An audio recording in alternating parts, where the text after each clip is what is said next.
नमस्कार, मैं स्वतंत्र कुमार और आप सभी का स्वागत करता हूं आपके अपने चैनल शॉर्ट हैंड टीम पर। तो दोस्तों, आज के इस वीडियो में हम लोग डिक्टेशन लेंगे। पहली बार में इसे हम लोग 70 की स्पीड में लिखेंगे, दूसरी बार में 80 की स्पीड में, तीसरी और आखिरी बार में इसी डिक्टेशन को हम लोग 90 की स्पीड में लेंगे। लेकिन अगर आपको ये नहीं पता है कि इसको संकेत लिपि में किस प्रकार से लिखा जा सकता है, यानी इसके प्रत्येक शब्द की आउटलाइन क्या होगी, तो आप इसके पहले वाले वीडियो को जा करके देख लीजिए। उसमें एक एक शब्द की आउटलाइन को हमने लिख करके बताया है। तो 70 की स्पीड में आपका डिक्टेशन स्टार्ट होगा 5 सेकंड के बाद। तब तक के लिए आप रेडी रहें।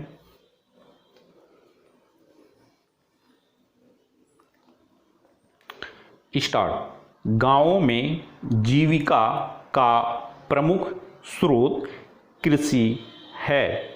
आज भी प्रति 10 में से 7 व्यक्ति कृषि पर निर्भर हैं। शेष बची जनसंख्या या तो ग्रामीण उद्योग धंधों से जुड़ी रही अथवा सेवा कार्यों से। इतिहास इस बात का साक्षी है कि हमारे ये गांव एक लंबे समय तक आत्मनिर्भर बने रहें और इन्हीं के बूते विदेशी इतिहासकारों ने भारत को सोने की चिड़िया की संज्ञा से विभूषित किया। लेकिन आज स्थिति सर्वथा विपरीत है। हमारे ये गांव आगे बढ़े हैं अथवा पतन की ओर गए हैं, इस बात पर कोई मत निश्चित करने में विशेष सावधानी एवं संतुलन रखने की आवश्यकता है। स्वतंत्रता प्राप्ति के बाद हमारे गांवों ने काफ़ी प्रगति की है, लेकिन शहरों में अधिक प्रगति होने के कारण गांव अभी भी काफ़ी पिछड़े हुए हैं। तभी तो आज भी ग्रामीण क्षेत्रों की 70% जनसंख्या घोर गरीबी की स्थिति में जी रही है। गांवों में व्याप्त घोर गरीबी के लिए यूँ तो कितने ही कारण उत्तरदायी हो सकते हैं, लेकिन इनमें से एक सबसे बड़ा कारण गांवों के उन परंपरागत धंधों का ह्रास है जिनसे गांवों की 1/4 जनसंख्या जुड़ी हुई थी और जिसने ग्रामीण अर्थव्यवस्था को एक संतुलन की स्थिति में बनाए रखा था। स्टॉप। दोस्तों, इसी डिक्टेशन को दूसरी बार में हम लोग 80 की स्पीड में लिखेंगे और आपका समय स्टार्ट होगा 5 सेकंड के बाद। तब तक के लिए आप रेडी रहें।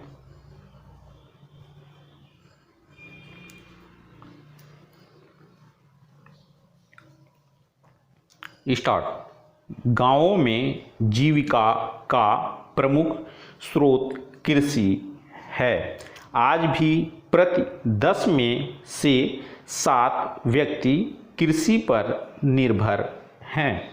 शेष बची जनसंख्या या तो ग्रामीण उद्योग धंधों से जुड़ी रही अथवा सेवा कार्यों से। इतिहास इस बात का साक्षी है कि हमारे ये गांव एक लंबे समय तक आत्मनिर्भर बने रहें और इन्हीं के बूते विदेशी इतिहासकारों ने भारत को सोने की चिड़िया की संज्ञा से विभूषित किया। लेकिन आज स्थिति सर्वथा विपरीत है।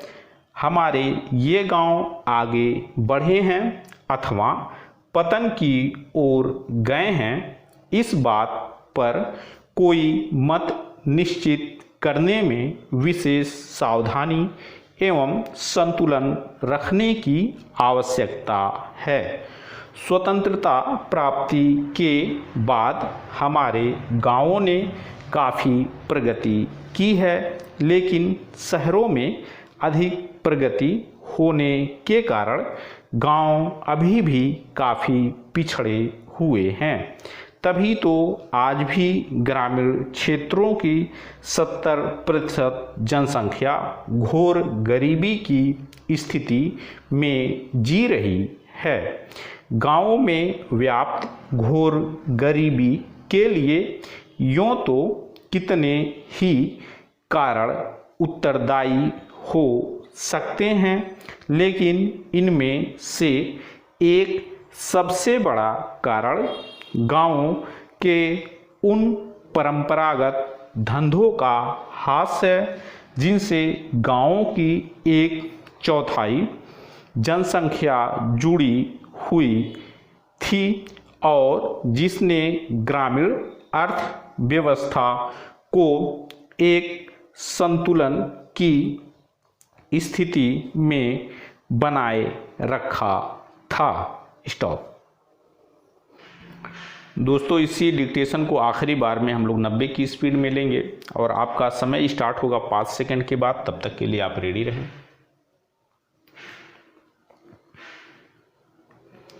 स्टार्ट। गांवों में जीविका का प्रमुख स्रोत कृषि है।